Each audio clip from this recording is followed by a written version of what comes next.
बंगाली बलोड़ा दुनाली बची नहीं तोहर उठावा के लाली हो जाई करे कट ढीला अखियाइल बारू सीतामढ़ी से बच के आरा बलिया सिवा नहीं हवे सिला चंपारण जिला धके ठोकदी किला चंपारण जिला धके ठोकदी किला चंपारण जिला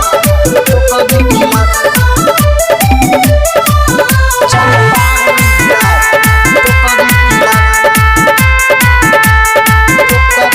पकड़ी दे आलम में लगबू कुहू पे पकड़ी दे आलम में लगबू कुहू पे चोरमा में पानी चुआ दी छुके चोरमा में पानी चुआ दी छुके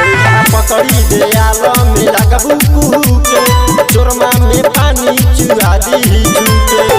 चैता जितावरा के नारा ये गोरी चैता जितावरा के नारा ये गोरी हाथे से तो हो दी डोरी आखे बतोहर बड़ी नीला आखियाइले बारू सीतामढ़ी से बच के आरा बलिया सिवान नहीं हवे सिला चंपारण जिला धके ठोकदी किला चंपारण जिला धके ठोकदी किला चंपारण जिला ठोकदी किला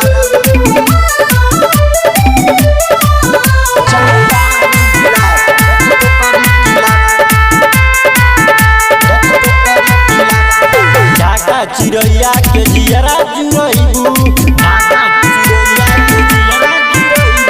शिव घर में गोरी तू लांगा उठैबू शिव घर में गोरी तू लांगा उठैबू ढाका चिड़ैया के जियरा जुरैबू शिव घर में गोरी तू लांगा उठैबू मधुबन चकिया में सभे रंगदार बा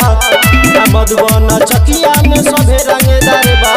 चंदन किसानी धैले हथियार बा शिकारगंज पता ही दी हिलाई आखियाइले बारू सीतामढ़ी से बच के आरा बलिया सिवान नहीं हवे सिला चंपारण जिला धके ठोकदी किला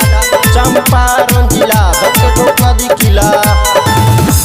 mix by Aaradhya recording studio चोरमा।